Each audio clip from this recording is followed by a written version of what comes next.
Nah, ini common mistakes atau common misconception yang perlu kita hati-hati, perlu kita hindari. Pertama adalah ketika aku review essay pendaftar Global Grad, aku nemu sekali banyak orang yang eh, mention atau memasukkan terlalu banyak pengalaman di esainya.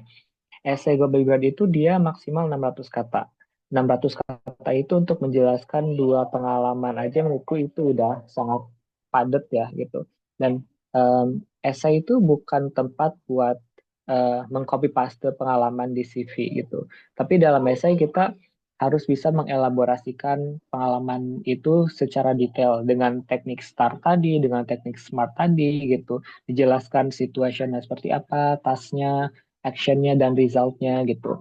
Jadi saranku cukup fokus ke satu dua pengalaman aja, tapi dielaborasikan dengan sedetail mungkin. Dan selain itu kan kita harus bisa ngejelasin juga di essay tersebut harus ada feature plans-nya dan lain-lain. Belum ada paragraf awal, kita harus menjelaskan background kita terlebih dahulu gitu. Kalau kita terlalu banyak menulis pengalaman, di atas dua gitu pengalamannya, menurutku itu esainya malah jadi kurang fokus mau nyeritain apa gitu.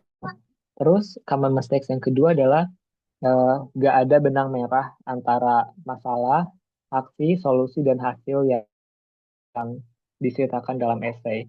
Contohnya adalah aku pernah pernah nemu orang yang dalam esainya dia menceritakan kalau apa ya, masalah yang diangkat itu tentang masalah feminisme, kayak perempuan di wilayah dia itu kayak masih di banyak didiskreditkan oleh masyarakat, tapi ketika ngejelasin aksi dia aksinya itu adalah ikut kegiatan B, ikut kegiatan C yang nggak ada hubungannya sama sekali dengan si problem tadi gitu.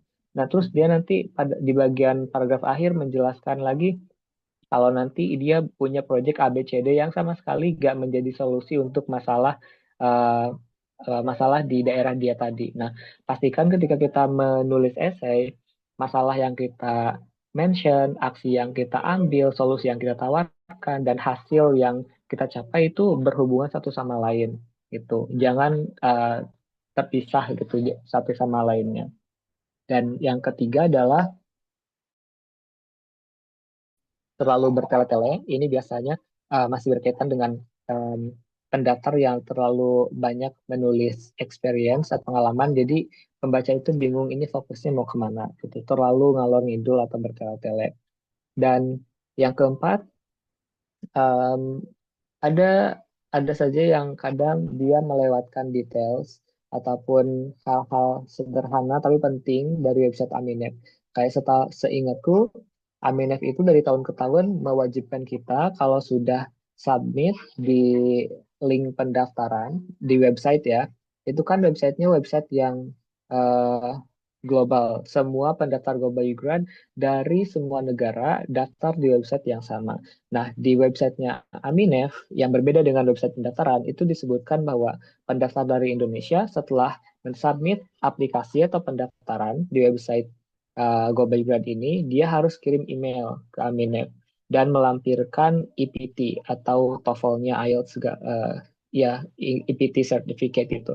Ada beberapa pendaftar yang dia gak aware karena dia missing details dari website Aminefnya, mungkin nggak dibaca secara menyeluruh gitu. Dan itu berakibat fatal karena bisa saja Aminef menganggap kita gak daftar programnya sama sekali karena kita gak mengirimi mereka email konfirmasi bahwa kita sudah daftar dan tidak mengirimkan si EPT certificate tadi gitu. Jadi pastikan kita membaca website dengan sedetail mungkin karena informasi tentang Global Grant ini, seleksi segala macam semuanya akan by email gitu. Dan terakhir, aku menyarankan untuk bisa berkorespondensi dengan proper, dengan profesional.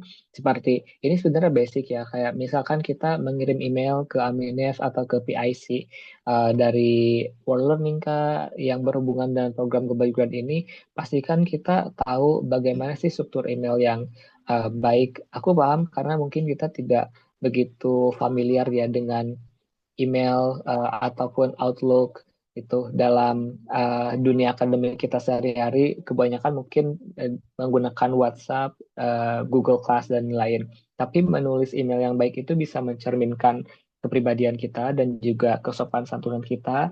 Dipastikan tahu nih email yang baik itu harus ada subjeknya, harus ada cover letter atau kata-kata pengantarnya dan jangan sampai kita hanya misalkan Aminef minta kita ngirim EPT certificate kayak TOEFL IELTS kita cuma kirim sertifikat aja tanpa ada eh, kata pengantar atau cover letter kayak Dear Aminef Board of Executive bla bla bla terus memperkenalkan diri kita beritahu kalau kita sudah daftar program ini sudah submit aplikasinya di website dan ucapkan thank you kasih tanda tangan atau signature di emailnya itu hal sederhana yang sayangnya aku masih melihat banyak orang belum aware tentang eh, gimana cara nulis email yang profesional atau cara berkorespondensi yang proper, apalagi ini dengan pihak penyelenggara beasiswa gitu yang lagi kita daftarin.